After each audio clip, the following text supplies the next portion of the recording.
Everyone, welcome to another Peaceful Solution Character Education Certification course. Everyone in the auditorium can be seated. Welcome all of you that are watching online and joining us from around the world. We appreciate you tuning in for another class, especially as we get into this next unit. Now, I was told, I didn't get an opportunity to look before I got up here, but I was told this book is now online. Hopefully it is. They were saying that they had thought it had uploaded. There was technical difficulty last time, so hopefully it's online for everyone to download. This is the Building More Excellence unit, and of course you want the teacher's manual. And once again, it's available in both English and Spanish. So if you need a Spanish copy, you can also go to our Spanish Facebook page, which readily has things available, or you can just send us a message. And we will get that to you. So once again, you'll find it in Spanish or in English. But if you'll be turning over here to Lesson Plan 1A, we did the introductory to the Building More Excellence unit, which once again is the high school version of the Peaceful Solutions, and it starts off with the character unit. And currently, this is the only edition that is in print and published. There are more units that we talked about, and of course, hopefully one day soon we will have another edition of that for everyone. But once again, all of these things, putting things together, helping us learn at a pace where we can put these things to work into our lives and really be examples to others. And it really gets to the deep root of the issues and problems, because a lot of these things that we see or we suffer or we endure, we go through in our lives, the tools that we were supposed to have would have begun at our youth. And we're going to read something today that ties in with what we're covering that really goes into what takes place and why you have such a disconnect in society today. And it truly is something that comes from the lack of education, the lack of teaching, and the desire for more entertainment than the desire to know how to live in reality. Because entertainment's kind of a fantasy land. And that's where we kind of all disappear to. But of course, reality is something we have to live in. You know, you can fantasize that you're going to win the lottery every time you buy a lottery ticket, but the reality is you lose your money every time they call out the numbers. That's the majority of people who buy lottery tickets. It's just a sad fact. And then those who win, you can read online about those. They inherit more of a destructive mindset and more misery than the ones that didn't win. Now, not all of them. There's some that I've seen that they've invested wisely, but the majority of people say it's the worst thing that ever occurred to them is winning the lottery, because the reality of how fast you can blow through a couple $1 million and the reality that you're not going to get any more. That was it. You know, it was that short span that it lasted. But here on Lesson Plan 1, page A, it's the first gray tab in your Building More Excellence unit. This is the introductory to the unit. And of course, we want to get into this with a news article that is also instilled within it to kind of get our mindsets. And once again, this book is going to give us more clear definition on things. It goes into more in-depth meanings. It gives better examples as far as for age group allowance. For adults, this will be something, or even for high school students, this will be something that is more of a connective role to them, where the junior high series was very much connected to the younger group. But once again, you'll find that everything in the Peaceful Solution is a regurgitation, so to speak. As human beings, scientific study shows we learn through repetition. And that's how we have to get these things into our hearts and minds, is through repetition. And not only just reading it once, but rehearsing it and putting it to play into our lives. Actually, you know, using the lesson plans that we learn on a daily basis. And it's easy to fall back into doing things the hard way, which is usually our way, at least for me it is. And then always look back and realize how you could have fixed the situation, how you could have reduced any kind of aggression or tension that could have arose. It's better to deal with it and create true friends. It's better to be known as a person of peace than a person of war. You know, if let me read this first part, and then I'll address something that occurred today. It says, few careers, once again, Unit 1, character. This is the first unit to the junior high, or the high school series, so it's the Building More Excellence, but it is the character unit. Introduction to the unit. It says, few careers have as much impact on our future as that of teaching. As role models and educators of our future leaders, we have tremendous responsibility to prepare our students to become productive members of society. Now, I want to bring back to your memory, I kind of wrinkled my paper up here. This right here, this was page 71 of the character unit, junior high series, just so we know. And of course, it's where we talked about role models. And right here, of course, we're saying that as role models and educators of our future leaders, we have tremendous responsibilities. Well, it's always important, and it would help you to put page 71 of the character unit there so you can refer back to it, because that's where we discuss not just any role model, but what type of role model. You can have role models that teach you how to sell crack on the side of the street somewhere in downtown city. You can have role models as, for example, today, there was a very well-known world leader that gave a speech to Congress and Senate today, and it was televised for everyone to watch. And not to bring politics or to show support or show no support, but obviously in the speech that was given, there was no peaceful solution that is found, but a military might of war and more war and more war. In other words, it hasn't worked in the last, 6, 7, 800 years, whatever we've been doing it for Israel since 1967. It hasn't worked, so let's just keep doing it. And of course, it's never going to fix the problem. But everybody gets behind, such an energetic speaker. Motivational speakers can get people to just get behind them and, yeah, let's go. Where are we going? I have no idea, but let's just go where he said. Do what he said, do. And of course, sad part about it is people speak things as though they're truths when they're not truths.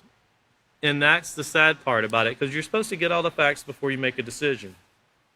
Well, on page 71, it started out by saying, with so many negative influences in today's society, and remember what an influence is, that's something that has the ability to change how you think, feel, and act. And remember, one of the greatest influencers you will ever meet is a teacher. That's what we're talking about. We have the greatest opportunity to shape, to mold, like molding clay. You're the potter and your students are the clay, and you're molding them into what you see society needs, and all positive, no negative, in all positive ways. But with so many negative influences in today's society, it can be challenging to obtain a positive character. This is where having someone who has a moral character to imitate really helps. Imitating others is something we all do, whether we admit it or not.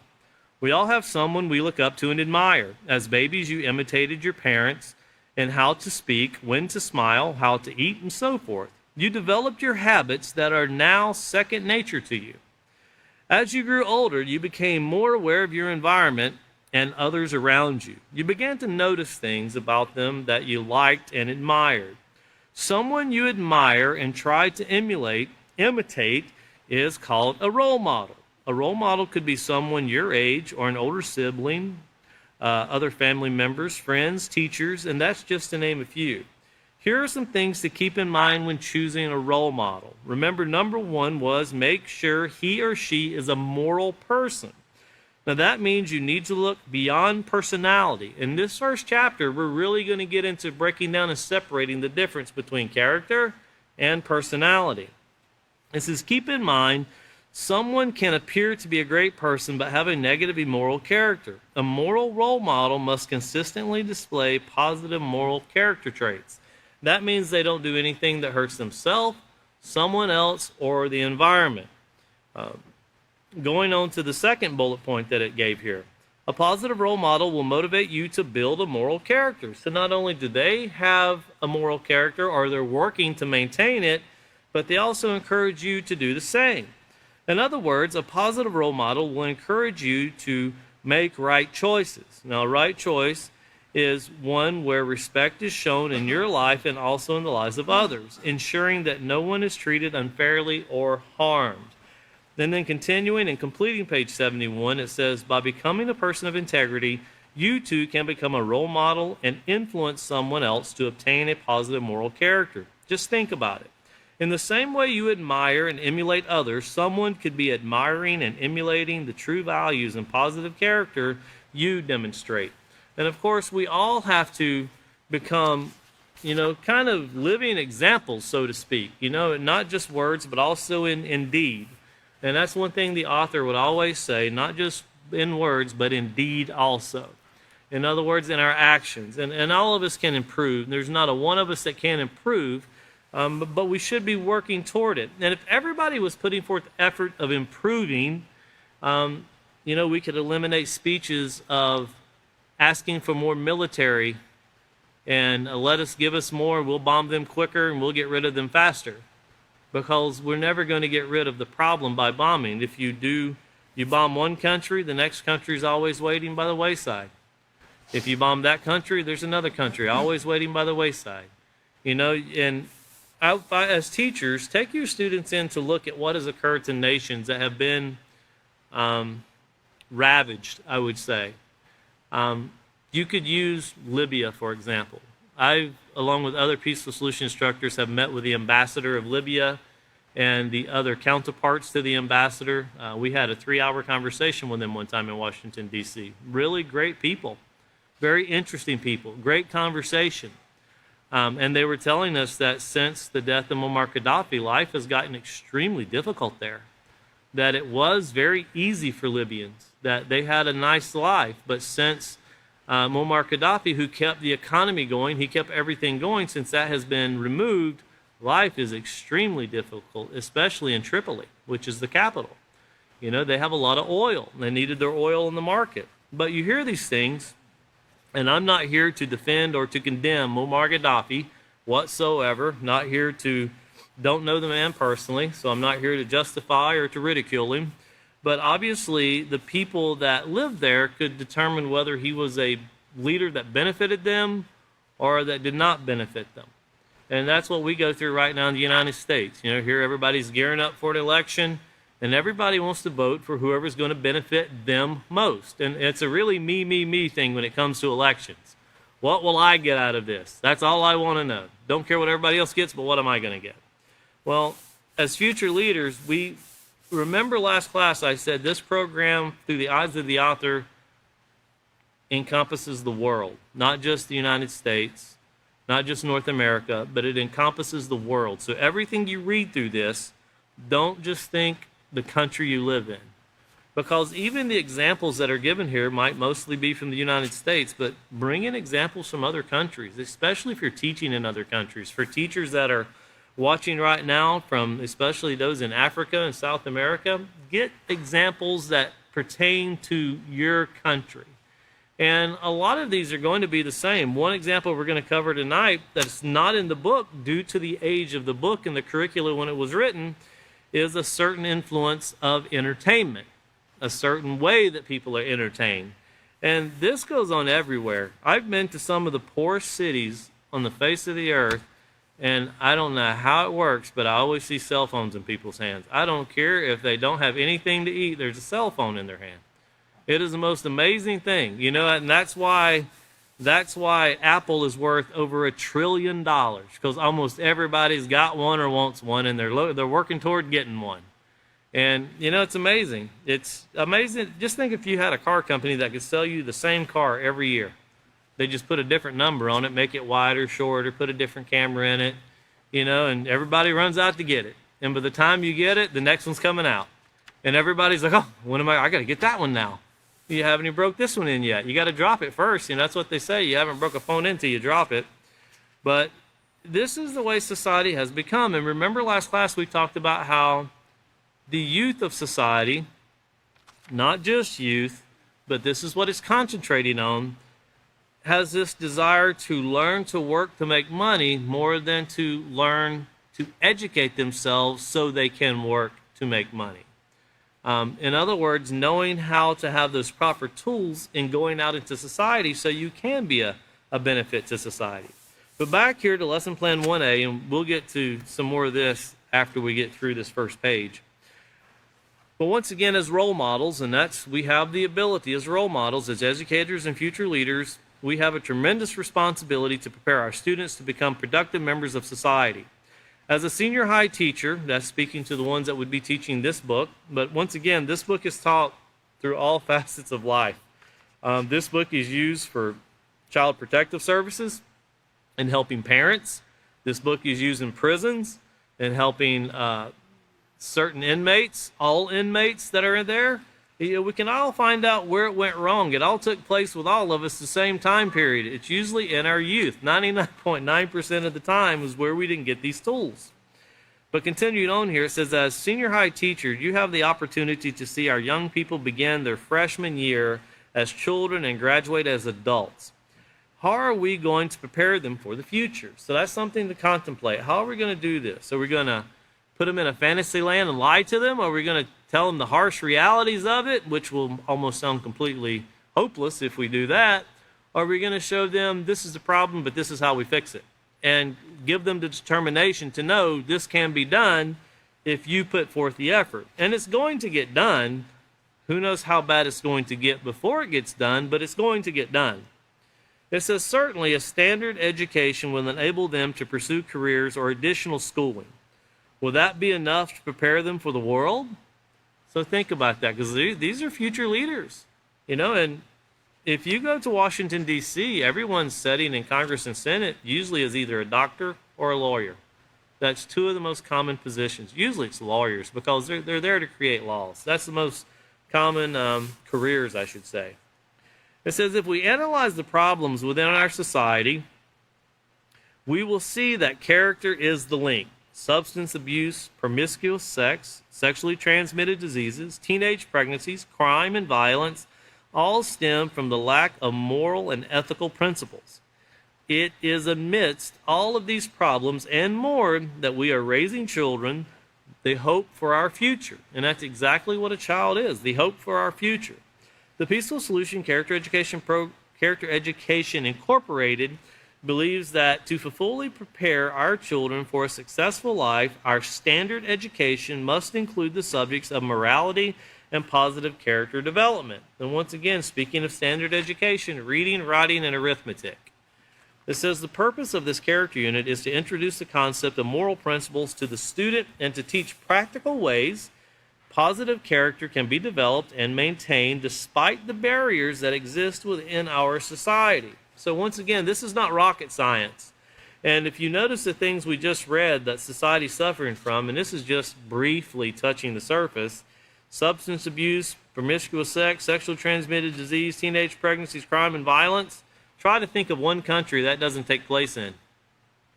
Just one. You won't find one, no matter how big, no matter how small. No matter how technologically advanced they are, or how third world, as they say, they are behind the ball or the level of, advancing themselves. No matter where you live, these things you are susceptible to. And it doesn't take money to be susceptible to these things. In fact, some of this requires no money whatsoever. It just requires bad choices to suffer the consequences. Continuing on, it says the purpose of this character unit, once again, is to introduce the concept of moral principles to the student in practical ways. If you don't have that underline that. You want to remind yourself this is some common sense education being offered, but common sense is just not so common anymore. And this is not something that's difficult. It's not hard. It's not going to hurt to give this a try. It's just going to hurt to not give it a try, because then you suffer the consequence.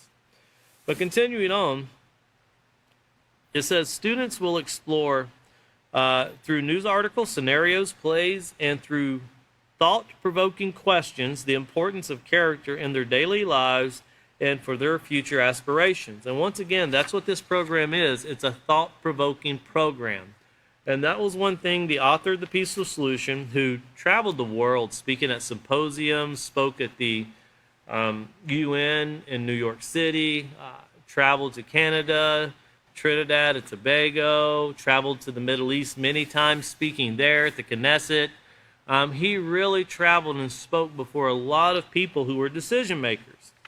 And the one thing that he tried to do was be thought-provoking. And that's one thing that he educated myself and William and David and Katan in when we were going through the training to teach this program was your first and foremost goal is to provoke people to thinking.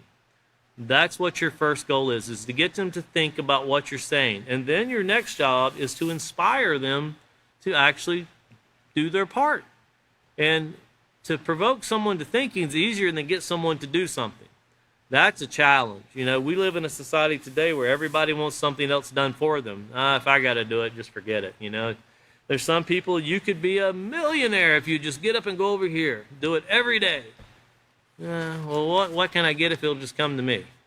That's kind of how society gets. I don't really want to do anything. Can I get like $250,000 if I do nothing? Well, you know, and $1 million gets you nowhere these days. But once again, we live in a society that has been the work ethic. And I think you will find everyone agree with you in this. I haven't met anyone that hasn't. I know a lot of business owners. And the work ethic and the training of a work ethic has diminished so much in the last 40 years. And even the ideal jobs have changed so much to where most people now don't want to get grease on their hands, or they don't want to work out in the sun pushing a lawnmower. They don't want to learn construction or plumbing or electrician. And you know, this is something I always laugh at people. And I asked them, I said, have you ever got into designing before? Do you know anything about design? No. Do you know anything about plumbing? No. You know anything about electrician? No. What do you want to be when you grow up? I want to be a doctor. Do you know the 3 professions I just told you make more than doctors? Why would you limit yourself? Oh, I didn't think about that. Yeah, being a doctor is not an easy job. It's a very difficult job. And I'm not bashing doctors, because doctors are some of the most knowledgeable people you'll ever meet. I'm very impressed by some that I've known in my life, the things that they've known, and I've met some people who were not licensed doctors that also knew a lot of stuff just from the upbringing they had. You know, a lot of people have a lot of things to offer. But of course, when people have this aspiration to do something, they usually leave out character, building positive moral character. It's always the thought of dollar signs. That's what people want more than anything else when they think of a job. How much will you pay me? And it should be, how much of a benefit can I be to society? And obviously, all of these jobs need to be done. Whatever you think is the worst, lowest job, and you know, that could be whatever you think, because I don't know what someone would think. That job still needs to be done by someone, whether it's scrubbing the toilets or whatever it is. That job needs to be done by someone.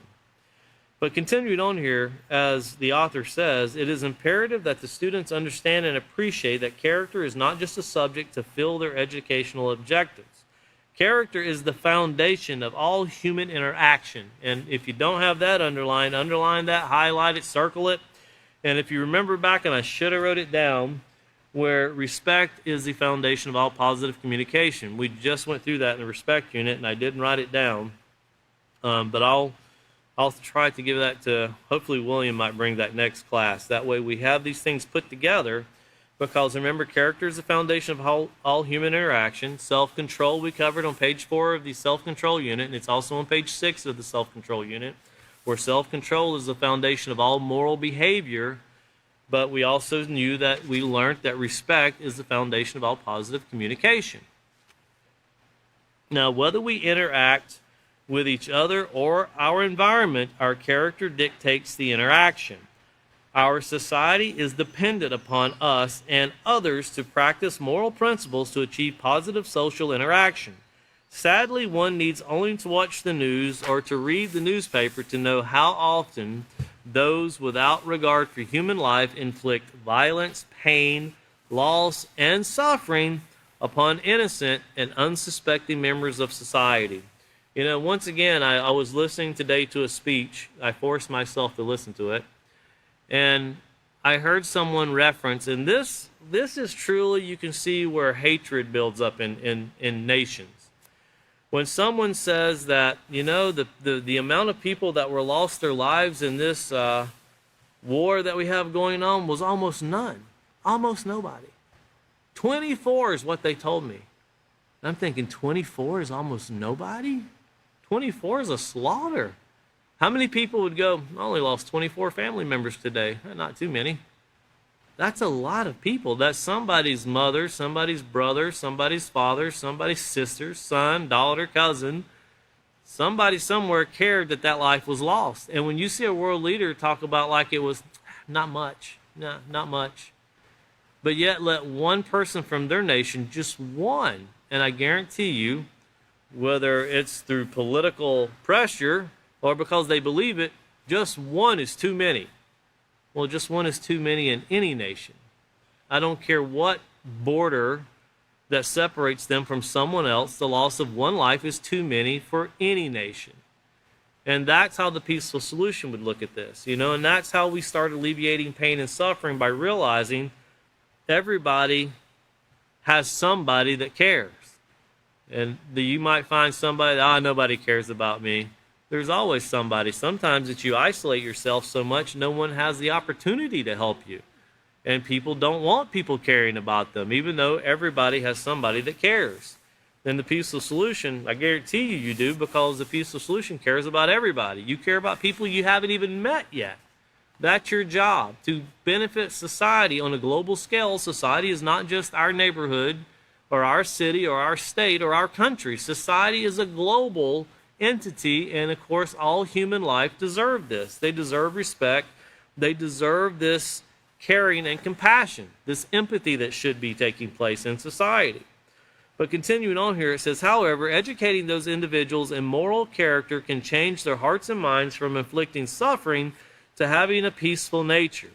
Imagine if someone was to come before Congress and Senate, and instead of giving their hour sales pitch for more missiles, more bombs, more planes, more explosives, imagine if they would come and give a sales pitch for more books and education of peace. Just imagine what that would be like. We have problems here. We need to deal with these things. The only way we can fix them is to educate them so they can see what they're doing is wrong.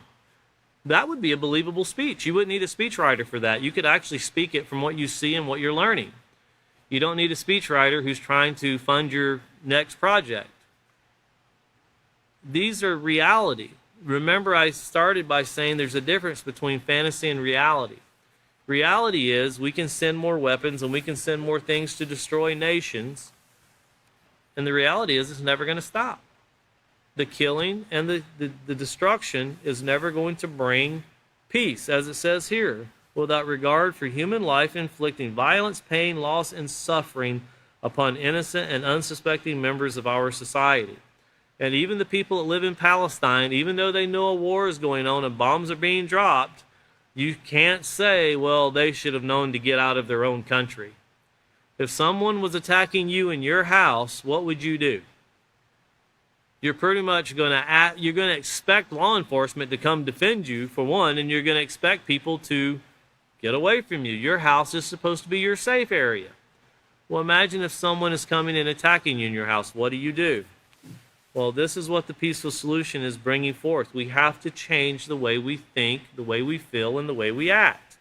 And of course, world leaders are trained very much in their ways of war. If we ever want to put an end to it, you start with a generation. Start now. We should have started, 20 years ago, as the author said 60 years ago, just the last class. We should have done that. And every year we miss is another year we add to this misery. That's why the peaceful solution really strives to get this out on a global scale to anybody, no matter who it is, anybody who's willing to help and participate, to not only learn this, but to implement it in their lives. Continuing on, it says, however, educating those individuals in moral character can change their hearts and minds from inflicting suffering to having a peaceful nature. By teaching others, we too can learn to consistently interact with respect, compassion, and consideration, even notice under pressure, because pressure is going to come. Making the right choice is very difficult. It's not always easy. And there's a lot of pressure that comes with that. Without these qualities on an individual and societal level, there is disregard for human life. And of course, when you have disregard for human life, 24 doesn't count as many, even though that's 24 human beings. And of course, the number is much more than 24. But that's the number when you say 24 was almost nothing. That in itself, you could see, would really you're very antagonistic. You're really going to instigate something with another nation by saying 24 of their citizens dying is nothing. It's actually heartbreaking that things like that get said, but they do. Shows a lack of education and moral character. Not that the person is trying to be a bad person. The person was taught to be a bad person. The person was taught to make decisions in a certain way, and they're only doing what they were taught to do. And that's exactly what world leaders do. They do what they're taught to do. And if they were taught a different way, they would speak a different way and they would do things differently. But that's not what we see in society. But looking here, it says, please notice the following article concerning today's children whose parents are not even taking the time to teach them basic skills. You know, the only thing that has changed since this article that came out August the 30th of 2003, which was, we're right at 21 years ago pretty much. The only thing that's changed is the level of entertainment and the devices that are coming across to entertain them. Once again, this was done out of the Telegraph in the UK, and you'll find the UK does more studies on entertainment and the damaging natures of entertainment than pretty much any other nation does. The Kaiser Family Foundation does studies, and of course there's other groups that do studies, but the UK, they're continually coming out with studies and monitoring people to see how things are going. We're going to read this article from the UK, and then I have an article that just came out recently from the UK where they did a study. But it says, in an interview with the Telegraph, David Bell, the head of Ofsted, said that too many children were receiving a disruptive and disheveled upbringing.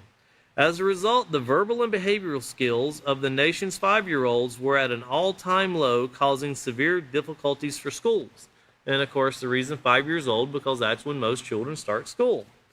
Mr. Bell said that one of the key causes was the failure of parents to impose proper discipline at home, which led to poor behavior in classes. So now you have to start thinking, what is poor discipline? You know, because people have this ideology of discipline. Well, what is poor discipline? Well, let's read a little bit further and see what they came up with.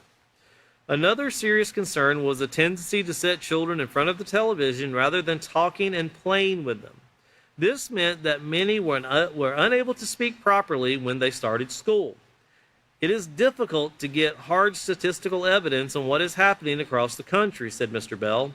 But if you talk to a lot of primary head teachers, as I do, they will say that youngsters appear less well prepared for school than they have ever been before. Once again, this was 21 years ago. It says, there is evidence that children's verbal skills are lacking.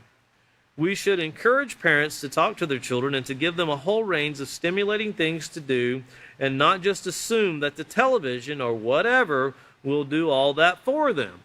You know, and if you think, I don't even know of educational programs that really come on TV anymore. I know there used to be when I was growing up, and I won't name the channels because I haven't seen them in a long time. There used to be channels that were known you could turn to for education. And they had certain programs that were supposed to teach you education. The last time I remember seeing one of those channels, it was more of an entertainment kind of channel now than an educational channel. And there were things that they educate on those channels that I wouldn't even want in my child's mind because it has nothing to do with morality. It has more to do with political stances. And the fact it teaches immorality is what it does. But continuing on here, it says primary schools can motivate and contain youngsters, but if those youngsters do not have the proper basic literacy and numeracy skills when they go to secondary school, they will drift off the rails. And it's always been rule of thumb here in the United States, if you go to any kind of teaching school, they tell you from kindergarten to first grade, you learn to read. From 4th grade to 12th grade, you read to learn. So if you don't develop your reading skills, and it's not just reading, there's a lot of people that can read wonderfully, but comprehension is the main part. If you read something and you don't comprehend it, then it's not worth really reading.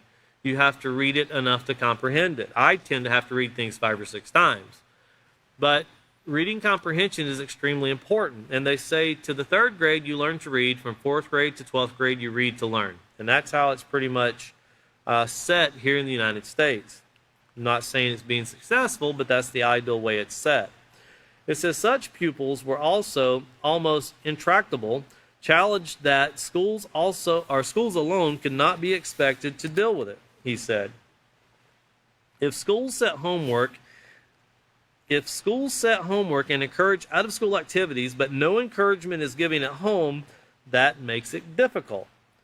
Monica Galt, the head teacher of Kings Road Primary School in Manchester, said that many children started school with minimal social skills. It is not just verbal skills. They seem to have no notion of danger or idea how to sit still, she said. Many can't fasten buttons or use a knife and fork. Speaking of hand coordination. We start them with spoons and wean them onto other cutlery.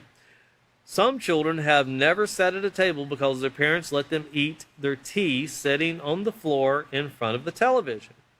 A great number of parents are simply not interested in supporting their children or working with schools. These parents are giving their children a raw deal. Now, that was a study that was done back in 2001.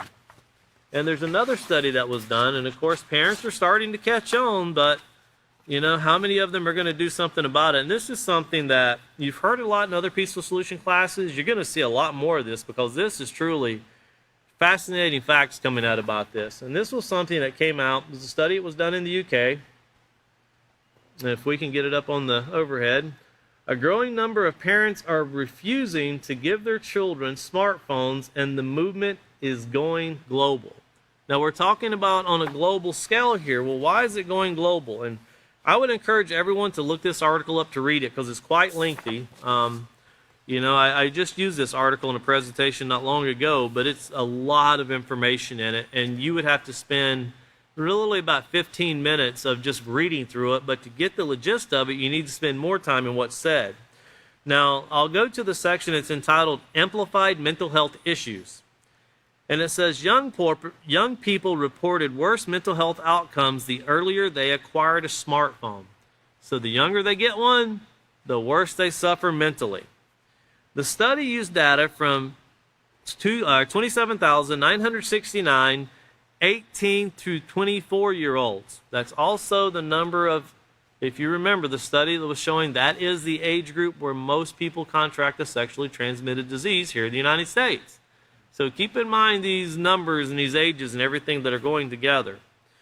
But once again, this study was done with that age group, which was obtained between January and April of 2023 across 41 countries, including North America, Europe, Latin America, Oceania, South Asia, and Africa. So once again, we're talking something global, not just isolated to a certain country, but global. It says some 74% of females responded, so here these people are speaking for themselves. They responded who got their first smartphone, notice at age 6.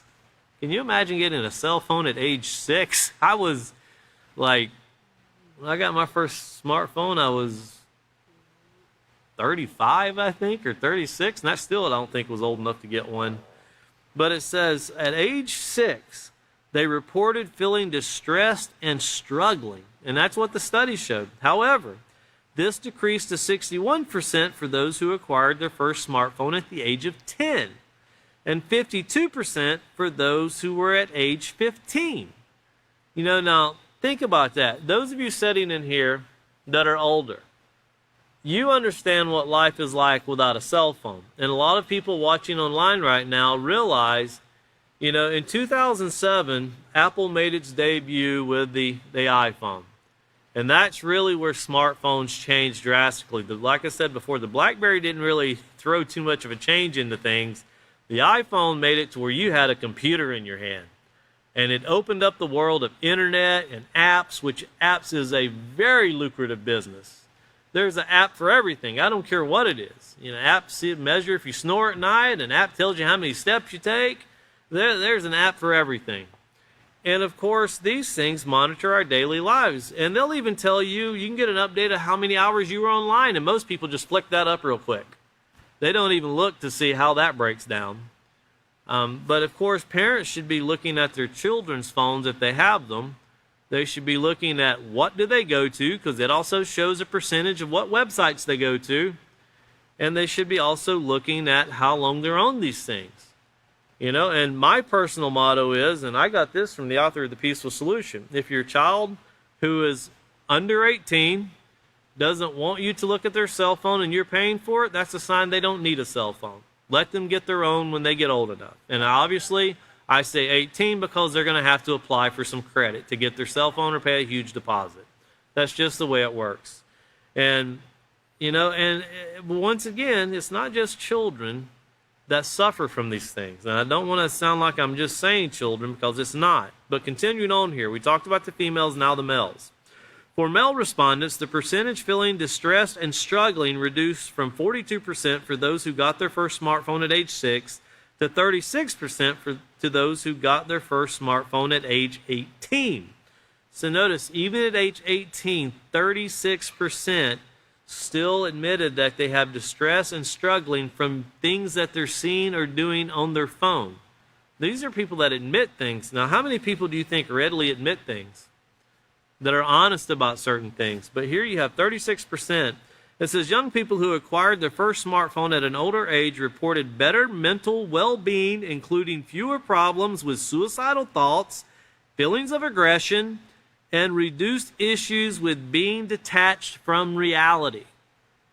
That's what occurs when your child is older before you give them a cell phone.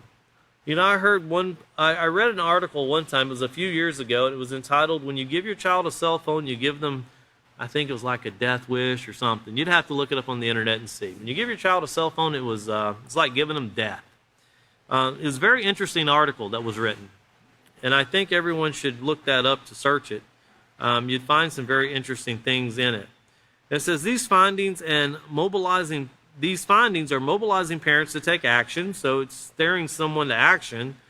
Zach Rausch, a research scientist at New York University Stern School of Business, and led the research for the Jonathan Haidt's #1 New York Times bestseller, The Anxious Generation. So it was done to kind of see, everybody notices there's something wrong that's taking place. And the next part of this article, it says, the mass migration into a cell phone-based childhood has been really harmful to young people. That's what scientists who are studying this are saying. It says the research has been building and the evidence of harm has become stronger and stronger year after year. The lid has been taken off the box, and parents see that other parents are speaking up about this, so we are seeing this wave of parents coming together. So it takes people who are speaking up about this, not giving in to the pressure, because there's a lot of pressure, I'll give my child a cell phone if I want to. Who the hell's going to tell me what to do? You're destroying your own child's life. You're the one that's helping put suicidal thoughts, disconnect from reality, and all of these other things into your child's mind. If someone was to stand up and say, hey, this is something you should consider. Now, if you have a child that has no problems and everything's going well, there's either two things taking place. One, either you don't know about what's going on in your child's life, or two, your child was taught very well and they're adhering to what you've taught them. But I would dare say, from my own experience, everybody likes to touch the stove. Everybody likes to see something or touch something or talk to somebody or something that could really cost you your life, to the point where you realize, and I'm not saying that you're going to help your children escape that. Everybody's going to have to make decisions, but there's nothing on that cell phone that's going to help them. Very seriously doubt people are watching classes on their cell phone right now. If they have a choice, I'm talking about children, even adults. When they have a choice, I know there's some watching, and I know they're probably sitting there, yeah, we're watching, because I know there are people that watch. They're driving home from work right now. But most people are watching something else. They're watching some kind of entertainment. They're playing some kind of video game. They're doing something that doesn't help them educationally in any which way, shape, or form. And that's something that's very destructive. But once again, think about, and I encourage everyone, go read this article. I'll show it one more time. Get it and read it for yourself. See what it says for yourself. Read it with your children. Read it with your children. If we can put it back up on the overhead, read it to your children. It's there on the internet. Just search it. But read the whole article. There's a lot of great information that are in it. And it goes along with what we're teaching. Because here, continuing on with LP1B, it says, as role models and educators, this is our opportunity to play an integral role in shaping and molding our future parents and its leaders. And a lot of that has to do with what you put into their hands, what penetrates through their eyes, what helps them to make their decisions, what influences them. That is a huge part of a child's life and the upbringing and the molding and shaping of that child. Continuing on, it says, it is the hope of the Peaceful Solution Character Education Incorporated to instill within the mind of every child that the single most important goal they can achieve now and in the future is to develop and maintain a positive character. That is the absolute single most important thing. Doesn't mean that's all existing in life. I mean, there's a lot of other things to learn, a lot of other things to do, but do it based on morality. That's the key point. Well, looking over here to Note to the Teacher, starting off in Lesson Plan 1, page E, it says, as human beings, we have a natural tendency to gravitate to others based on personality traits or mannerisms. People who appear joyful, friendly, approachable, and caring are likely to make friends quicker than those who are shy, withdrawn, or simply quiet. So one thing to also notice in this, and have this discussion with not only your children, but have this with your classroom, just because somebody is shy, withdrawn, or quiet doesn't mean that they're a bad person. And the reason I say this, it seems like every time there's some kind of shooting, like there was here with President Trump assassination attempt and other school shootings, you always hear people say, they kind of stayed to themselves. They were loners. It doesn't mean that everybody that does that's going to be a serial killer or something like that. Some people do it because they just don't fit in with what's going on around them. And it could be a very negative thing that's going on around them, so therefore they seclude themselves from it.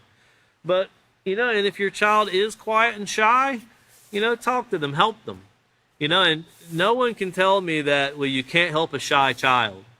I remember when I was younger, I was scared to death of public speaking. The first public speech I gave, I think I was in like the 5th or 6th grade. I thought I was going to pass out, faint, throw up, all of those at one time.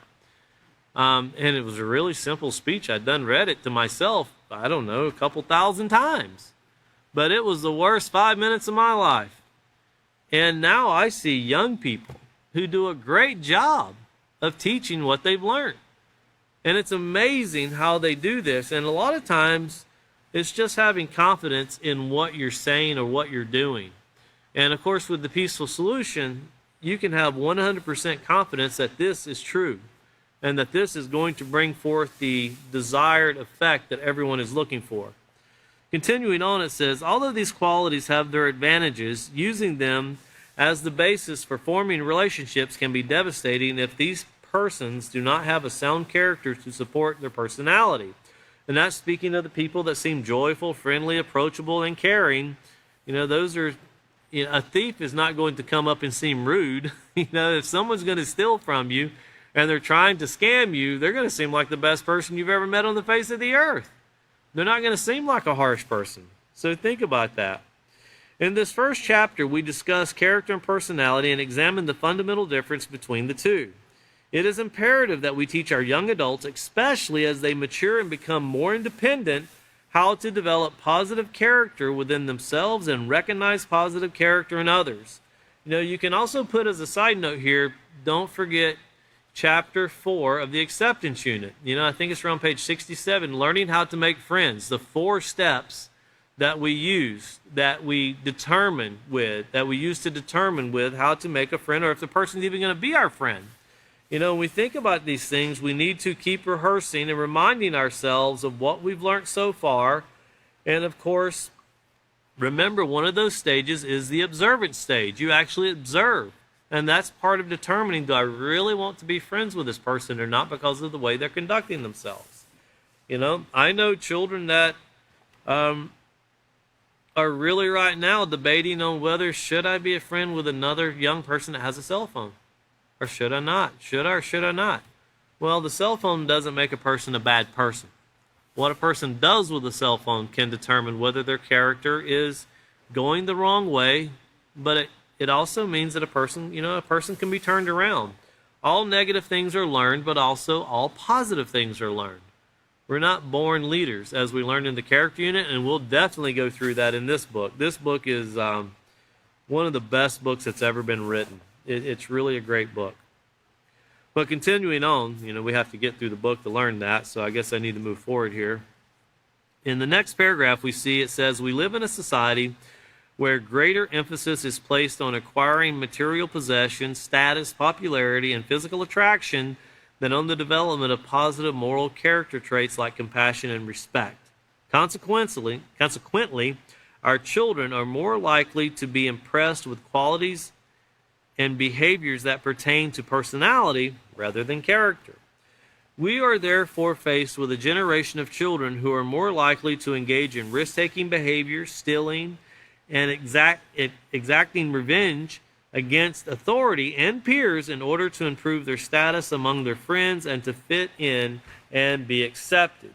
Once again, notice here is role models. That's rehearsing back off what was on page 71 and reminding ourselves, as role models and educators, we must make it a priority to give our students the knowledge they need to avoid misjudging others to their own detriment. By emphasizing the importance of character and its development, we will teach our youth the value of acquiring traits that uphold moral principles and the benefits of acquiring friends who uphold these same beliefs. And remember, it's these beliefs and whether these rules are important or not. Going back to page 8 of the character unit, there's a dividing line between what is right and what is wrong. And of course, that dividing line is morality and decisions based upon morality. But here on Lesson Plan 1, page F, it says, other concepts explored in this chapter are moral principles as they relate to life, possessions, and the environment, the importance of recognizing and prioritizing values with the aim of developing a positive character, recognizing established patterns of behavior in order to determine character. And this is all, it starts within ourselves first, and this is what we're going to cover in this chapter. It is our goal to help students to understand the difference between personality and character. In this way, they can avoid putting their trust in those who can mislead them into making poor choices. We also hope that students will learn that positive character is the foundation of a successful life. I want to go back really quickly and repeat the one sentence here. It says, in this way, they can avoid putting their trust in those who can mislead them into making poor choices. And I want everyone, especially parents, to consider, what are they doing in leading their children, or are they doing something that could lead their child into making poor choices? Because this is going to be a self-examination when this right here starts being taught in your family. It's not just a one person needs it, nobody else needs it. It's an entire family needs it. We all need it. And we have to examine, what are we doing? What part do we play in helping develop our child? We had to develop these things ourselves. We went through it was the self-control unit in the entertainment section where we were talking about monkey see, monkey do. And that's what garbage in, garbage out. We went through a lot of those things. And we have to remind ourselves that children have to be taught. They're not going to just develop these things on their own. It doesn't fall from the heavens and into their brain. On page 6 of the character unit, remember these values it had where they were trying to pour all these things into the brain of the little girl. Well, if it worked that way, none of us would be sitting here right now. We'd be all out doing what we want to do because it's already been poured in or uploaded or downloaded, whichever way you want to look at it, into our brains. But it doesn't work that way. And sadly, there's a lot of people sitting in this room right now that are great students and teachers of the Peaceful Solution, many of you right now. And I know many people watching online that we could sit up here and give a list of what not to do. I mean, we could roll out a list from here, halfway down the road down there, of telling young people, this is what you don't want to do. Trust me, I did it, and this is what I suffer from today. You don't want to do it. This is what I had to do to answer for what I did. That's great when you're in an educational setting. You don't want to be a young person sitting in a prison hearing those stories, because then you're going to get that experience too now. But sadly, that's the first time some people hear these things, are sitting in a prison. Young people, not just older people, but young people. And I know people that, myself and William had a really close friend that went to prison very young. Very young. I'm talking about 17. spent their whole life in prison for making a really bad choice. One night, made a very bad choice. And when they finally were able to get to a situation where they could get paroled and they got out of prison, they got killed in a car wreck like a year and a half after they got out of prison. A very sad thing, and the person had such great potential. They were a great student of the Peaceful Solution, and that's where they found out about the Peaceful Solution. And they actually became a certified teacher in prison of the Peaceful Solution. And sadly, by the time they got out where they could actually help society make a difference, and sadly, when he got out, you would think that people would say, well, after 31 years, you paid your debt. Oh, no. There was so much hatred on the internet because of the crime he had committed. He still needs to be shot. He needs to be this. He needs to be that. When someone sends you to prison, and obviously that doesn't fix it. It doesn't fix the situation. And it doesn't take away the hurt or pain from anything that we've done to other people. And we've all done things. We're joking if we think we haven't done something to hurt somebody else. We're lying to ourselves is what we're doing. But this person didn't get a great opportunity of just coming out and doing what's right. It took a whole kind of concept to even help them understand. Society's not a very forgiving thing, sadly. But you know what's right. You've learned what's right. Continue in what's right and do what's right. And sadly, just driving down the interstate, it doesn't take much for vehicles to lose control, and that's it. And that's a sad reality, and I hate to tell his story like that. I would rather him be up here teaching this class than telling his story like that, because it's a very sad thing. And sadly, as a Peaceful Solution instructor, you see a lot of very sad things take place like that. But think about that and discuss these things with children, with young adults, because life's not always fair, as we say. Life's not meant to be fair, actually. Life is meant to be a challenge. I told one person the other day who is in a job they really need to get out of. I said, what you need to do is start living your dream and quit living this fantasy that's a lie. They told me, well, it's very difficult. And I said, if it was easy to be successful, everybody would be successful. It's always been difficult to be successful. But to be successful in moral character, no one can keep that from you but you. You're the only one. We are the only ones that can hold that back from ourselves. Well, looking here into the teacher's tips, and I'm wanting to leave this so William can get a fresh start into the lesson plan here of Character, My Foundation. Here's some teacher tips that are given to us as teachers that we're going to go through. And the first one here, it says, carefully preview the lesson plan and corresponding chapter in the handbook for Lesson 1. Look for the following icons for suggested teacher tips. These suggestions can facilitate better utilization of class time and will result in more stimulating discussion and interaction. Discussion is a huge part of the Peaceful Solution, and classroom participation is a huge part. We'll have written exercises that can be assigned for homework. Remember, homework is only as great as the parents who are there to make sure it's done. There's a lot of students that are responsible, but parents should be involved in their children's homework. You should interact with your children. I'm very thankful that I know teachers that if they send homework home, they let the parents know they're sending the homework home. Because sometimes if they don't do it, the child's sure not going to come home and tell you if they're not looking forward to doing it.